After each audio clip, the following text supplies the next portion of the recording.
Hello everyone, welcome back to my mini vlog. ನಾನಿವತ್ತು ಶಿವಮೊಗ್ಗದಲ್ಲಿದ್ದೀನಿ.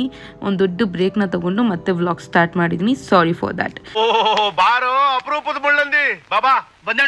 S, ನಾನಿವತ್ತು Insta scroll ಮಾಡಬೇಕಾದ್ರೆ ಒಂದು ಪೋಸ್ಟನ್ನು ನೋಡಿದೆ. We are all sad adults telling each other ಎಲ್ಲ ಸರಿಯಾಗುತ್ತೆ ಸುಮ್ಮನಿರು.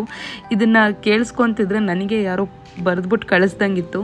ಯಾಕೆ ಅಂತ ಅಂದರೆ, ನಾನೇ ಆಗಿರಲಿ, ನನ್ನ ಸುತ್ತಮುತ್ತ ಇರೋ ನನ್ನ ಫ್ರೆಂಡ್ಸ್ ಆಗಿರಲಿ, ನನಗೆ ತುಂಬ ಜನ ಫ್ರೆಂಡ್ಸ್ ಇಲ್ಲ, ಇರೋಷ್ಟು ಜನ ಫ್ರೆಂಡ್ಸ್ ಯಾರ್ಯಾರಿದ್ದಾರೆ ನನಗೆ, ಅವರೆಲ್ಲ ಸ್ಟ್ರಗಲ್ ಪಡ್ತಾನೆ ಇದ್ದಾರೆ, ಕಷ್ಟ ಪಡ್ತಾನೆ ಇದ್ದಾರೆ ಅವ್ರ ಲೈಫ್ನ ಸೆಟಲ್ ಮಾಡ್ಕೊಳ್ಳೋದಕ್ಕೆ. ಒಂದು ಕಾರ್ ತೊಗೋಬೇಕು, ಒಂದು ಬೈಕ್ ತೊಗೋಬೇಕು ಅನ್ನೋ ನಮ್ಮ ಚೈಲ್ಡ್ಹುಡ್ಡಿಂದ ಇಲ್ಲಿ ತನಕ ಇರೋ ಡ್ರೀಮ್ಸ್ನ ಫುಲ್ಫಿಲ್ ಮಾಡ್ಕೊಳ್ಳೋದ್ರಲ್ಲಿ ನಾವು ಸ್ಟ್ರಗಲ್ ಪಡ್ತಿರೋಷ್ಟು ಇನ್ಯಾರೂ ಪಡ್ತಾ ಇಲ್ಲ ಅಂತ ನಾನು ಹೇಳ್ತೀನಿ. ಯಾಕೆ ಅಂತ ಅಂದರೆ, ಸ್ಕೂಲ್ ಡೇಸಲ್ಲಿ ಕೆಲವೊಬ್ಬರು ಫ್ರೆಂಡ್ಸ್ ಸಿಕ್ಕಿದ್ರು, ಅವ್ರು ಬೇರೆ ಥರ ಪಾಠ ಹೇಳ್ಕೊಟ್ರು. ಕಾಲೇಜ್ ಡೇಸಲ್ಲಿ ಕೆಲವೊಬ್ಬರು ಫ್ರೆಂಡ್ಸ್ ಸಿಕ್ಕಿದ್ರು, ಅವ್ರು ಬೇರೆ ಥರ ಪಾಠ ಹೇಳ್ಕೊಟ್ರು. ಹಂಗಂತ ನಾನೇನೋ ಅವ್ರು ನನಗೆ ಮೋಸ ಮಾಡಿದ್ರು ಅಂತ ಹೇಳ್ತಾ ಇಲ್ಲ. ಲೈಫ್ನ ಹೇಗೆ ಲೀಡ್ ಮಾಡೋದು, ಯಾವ ಥರ ಇರಬೇಕು, ಎಷ್ಟು ನಾವು ಸ್ಟ್ರಾಂಗ್ ಆಗಿರಬೇಕು ಅನ್ನೋದ್ರ ಬಗ್ಗೆ ಹೇಳ್ಕೊಟ್ರು. ಕೆಲವೊಬ್ರು ಬಂದರು, ಲೆಸನ್ಸ್ನ ಕಲಿಸ್ಕೊಟ್ಟು ಹೋಗ್ತಾ ಇದ್ರು.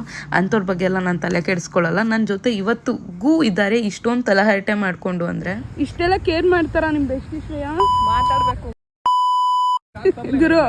ನಾನು ಹಾಕಿಲ್ಲ ಅಂದ್ರೆ ಇಲ್ಲ ಗುರು, ದೇವ್ರು ನಿಂಗೆ ಒಳ್ಳೇದು ಮಾಡ್ತದ, ನಿನ್ ಜನ್ಮಕ್ಕೆ ಹೋಗೋ. ಎಸ್, ಒಬ್ಬ ಫ್ರೆಂಡ್ನ ಮಾನ ಮರ್ಯಾದೆ ಉಳಿಸೋದು ಇನ್ನೊಬ್ಬ ಫ್ರೆಂಡಿನ ಕರ್ತವ್ಯ ಅಂತ ನಾನು ಅಂದ್ಕೊಂಡ್ಬಿಟ್ಟು ಬೀಪ್ ಮಾಡಿದೆ ಅಷ್ಟೇ. ನಮಗೆಲ್ಲ ಗೊತ್ತಾಗೋಯ್ತು. ಎಸ್, ನಾನು ಇವತ್ತು ಬಂದಿರೋದು ವಿಶಾಲ್ ಮಾರ್ಟ್. ವಿಶಾಲವಾಗಿರೋಂತಹ ವಿಶಾಲ್ ಮಾರ್ಟಿಗೆ ಬಂದಿದ್ವಿ.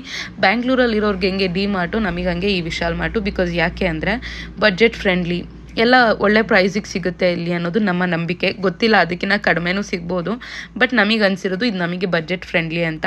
ನಾವಿಲ್ಲಿಗೆ ವೀಕ್ಲಿ ಟ್ರೈಸ್ ಬರ್ತಾನೆ ಇರ್ತೀವಿ. ಸುಮ್ಮನೆ ಖಾಲಿ ಪೀಲಿ ಶಾಪಿಂಗ್ ಮಾಡ್ತಾ ಇರ್ತೀವಿ. ಇವತ್ತು ಡಯಟ್ ಸ್ಟಾರ್ಟ್ ಮಾಡೋಣ, ನಾಳೆ ಡಯಟ್ ಸ್ಟಾರ್ಟ್ ಮಾಡೋಣ ಅಂತ ಅದೇನೇನು ತೊಗೊಂಡಿದ್ದೀವೋ ಇಲ್ಲಿ ತನಕ ಅದೆಲ್ಲ ನಮ್ಮ ಮನೆ ಕಬೋರ್ಡಲ್ಲಿ ಹಾಗೆ ನೀಟಾಗಿ ಇಟ್ಟಿದ್ದೀವಿ.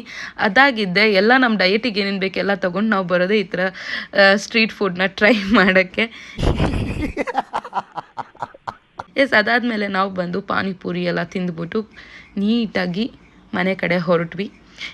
ಇದಾಗಿತ್ತು ಇವತ್ತಿನ ವ್ಲಾಗ್. ಬೋರ್ ಆಗಿದ್ರೆ sorry and thank you for watching this video. Bye.